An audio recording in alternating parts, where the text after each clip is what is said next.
देखंतु ये कटा आलू आज आम कटा आलू गरम पानी रे पकेबा आ बहुत टेस्टी खाद्य बनैबा। एबे गरम पानी रे कटा आलू पकेबा।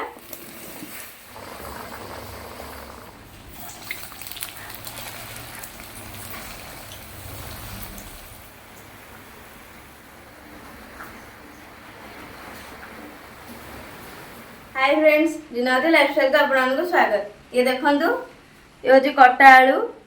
आज आम कटा आलू गरम पानी रे पकेबा आ बहुत टेस्टी खाद्य बनैबा। जाई खाइबा बहुत बढ़िया लगे आ बहुत टेस्टी भी लगे। वीडियो लास्ट पर्यंत कंटिन्यू करंतु। कंटिन्यू कले जानि परिबे आज आम कटा आलू गरम पानी पके कोन टेस्टी खाद्य बनाउछे केमती बनाउछे। चैनल में मात्र सब्सक्राइब करिवे, वीडियो टी भल लाइक करिवे, बहुत मात्रा शेयर करिवे। ए चलंतु रेसिपी स्टार्ट करिवा। गैस चूल्हा लगे कड़ाई बसई देछि। आज जेहेतु आम गरम पानी रे कटा आलू पकेबा आ बहुत टेस्टी खाद्य बनैबा तो सेति एबे कड़ाई रे पानी दबा।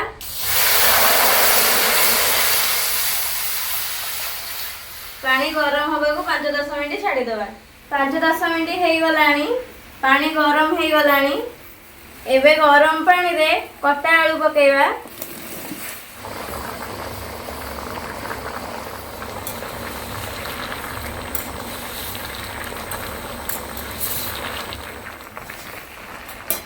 गरम पानी रे आलू पूरा भल से सिझी गलानी।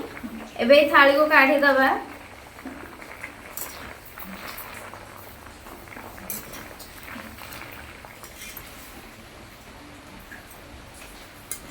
एबे सबुतक आलू थाली की काढ़ी देले। जेहेतु गरम अच्छी एबे ठंडा हवा को छाड़ी दबा। एबे आलू ठंडा हे गलानी। ए चकड़ा साहाय्य रे आलू को पूरा भल से चकड़ी दबा।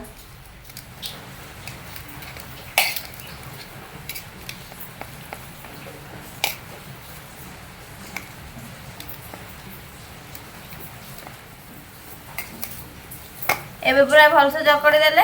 एबे चकड़ा सरी गला। एबे कड़ाई रे रिफाइन तेल पकेबा।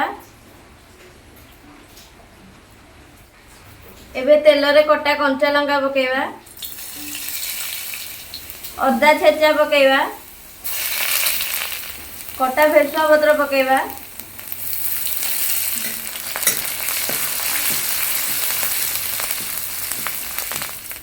अल्प चिली फ्लेक्स पकेबा,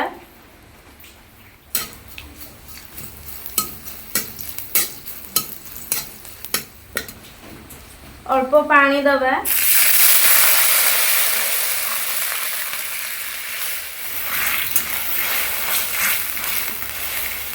जो सीधा आलू को चकड़ी रखी थे एबे इथे पकेबा।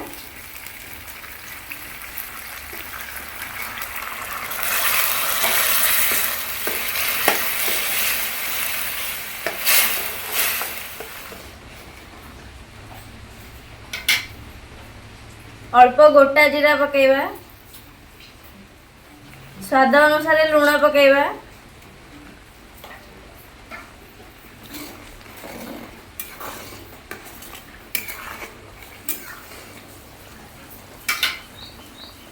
अल्प सुजी पकेबा,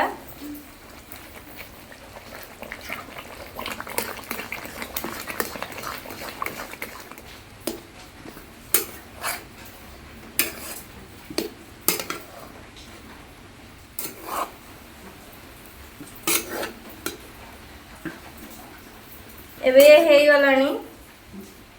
तळु को ओल्हे दबा। जेहेतु गरम अच्छी एबे ठंडा हवा को छाड़ी दबा। एबे ये ठंडा हे गलानी। ए थाली को काढ़ी दबा।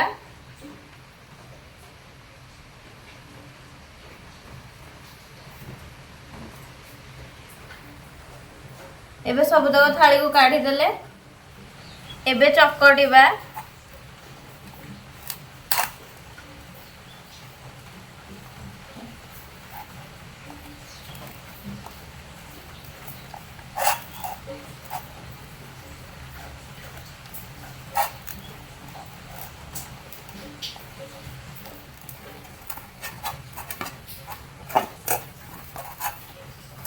एबे चकटा सरी गला।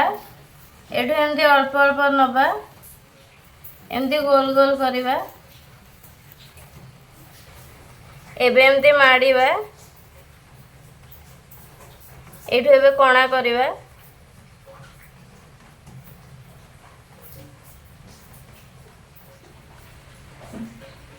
एबे प्लेट रे रखिबा एई भली प्रोसेसिंग रे सब तक बनै दबा।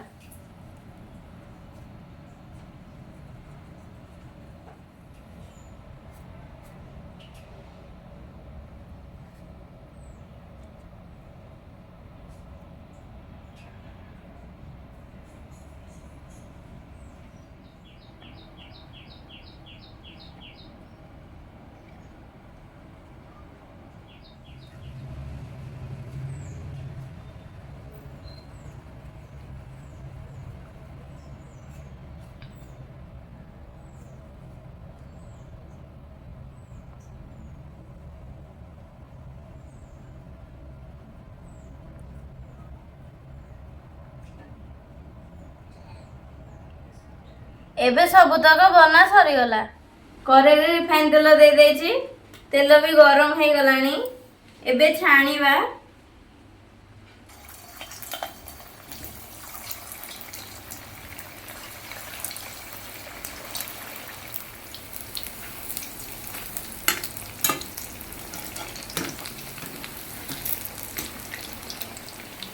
एबे हे गलानी, तेल रु छाणी दबा।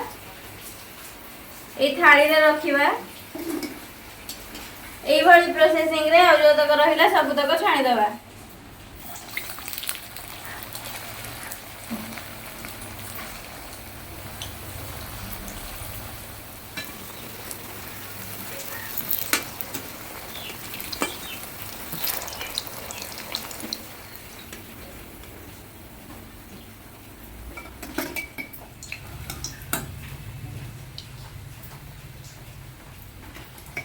एबे सबुतक छणा सरी गला।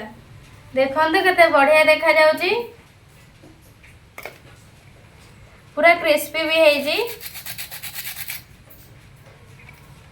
एबे पूरा रेडी हेई गला गरम पानी पका कटा आलू बरा।